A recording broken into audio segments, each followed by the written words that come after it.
I don't mean to belabor this point and keep talking about the same stuff. It's a little bit different, but it feeds into the same thing I was talking about yesterday and a couple times recently.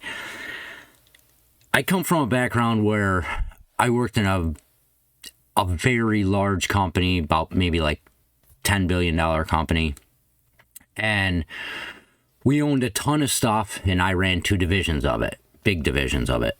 And the short version, the way that I accomplished that was learning how to work with and navigate a lot of different pieces, both internally and externally to the company.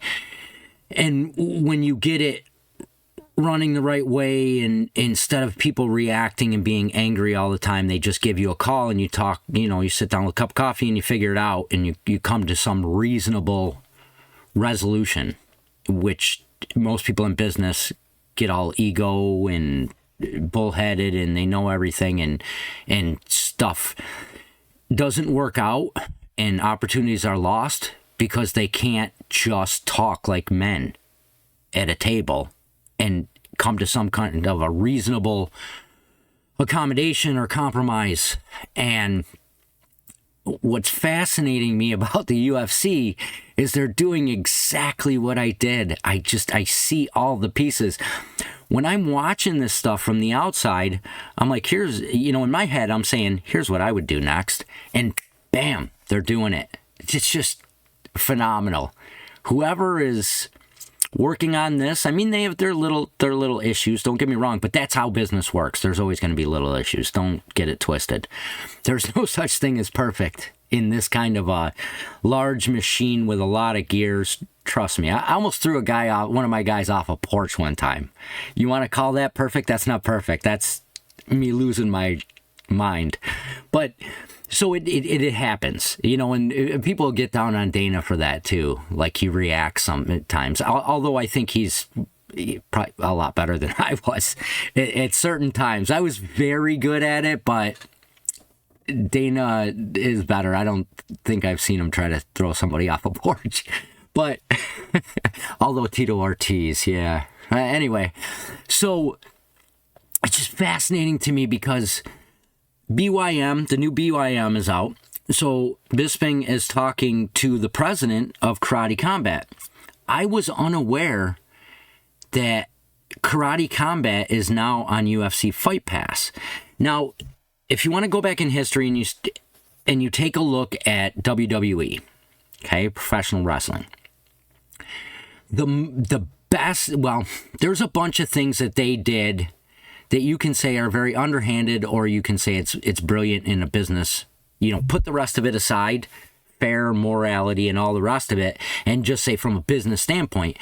One was trademarking the names, obviously. If you own the trademarks to the names, then you own that whole persona, which is, a big deal because of the marketing of action figures and all the rest of it.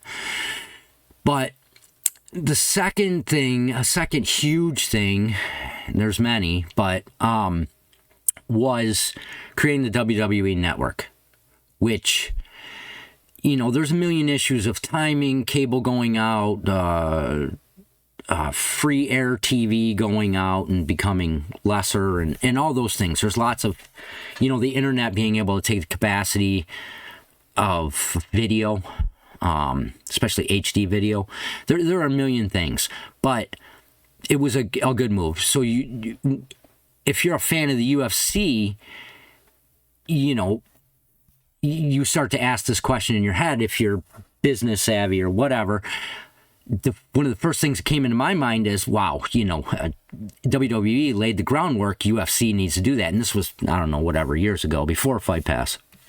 And bam, they did it. And that just blew me away. I'm like, somebody is really thinking. They're sitting down. So one of the things that happens is that when you get to a certain level in business and you're running like divisions and things like that, you kind of have two different kind of guys for the most part. You have people that just go golfing all day and they just say yes, no, and they don't know any of the details. They don't care. They rely on people underneath them to run it. Then you have people like me that no matter how high I got in the company, I was working, anywhere from 12 to 18 hours a day, 7 days a week, because it was my name on it. So I knew every person.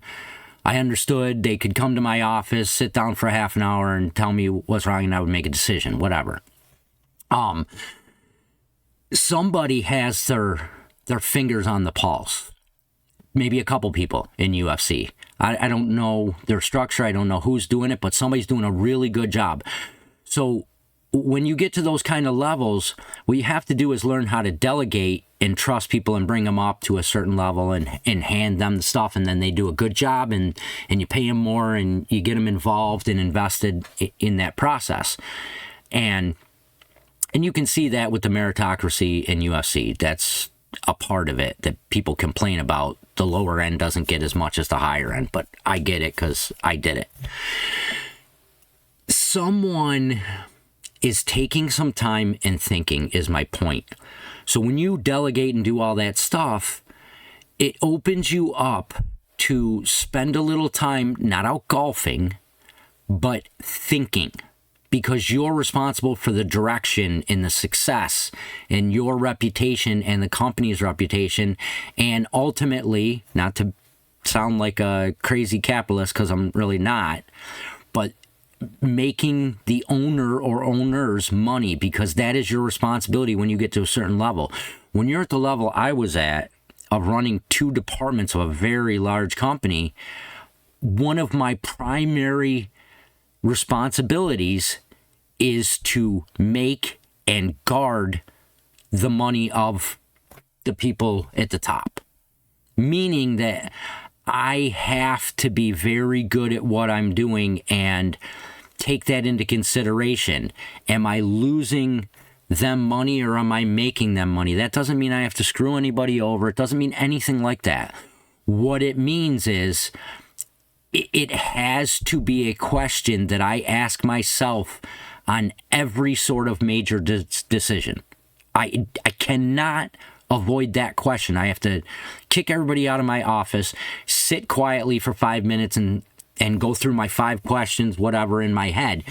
Am I guarding their reputation? Am I furthering the business? Am I protecting their profit? Whatever.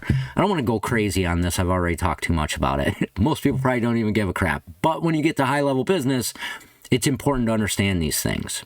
You don't have to be a villain to be good at moving a lot of money and protecting and whatever. Oh, okay, I've exhausted that. So this is just crazy to me. Like, they're doing a great job. So let me play this for you real quick. You have no idea. I had no idea that you partnered with the UFC. I had no idea at all. Talk to me about that.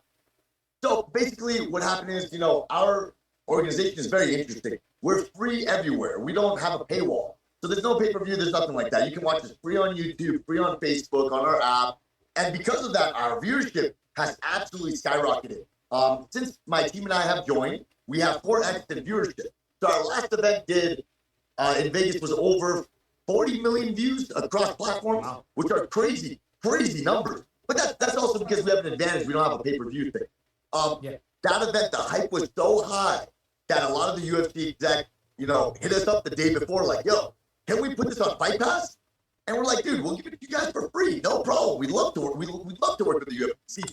I got to cut it off there because I've been squawking forever around in circles. But brilliant. Just brilliant. This is what they should do. And maybe that has, if it was me, Dana has mentioned boxing numerous times. And I did see, I think, one boxing event on UFC Fight Pass.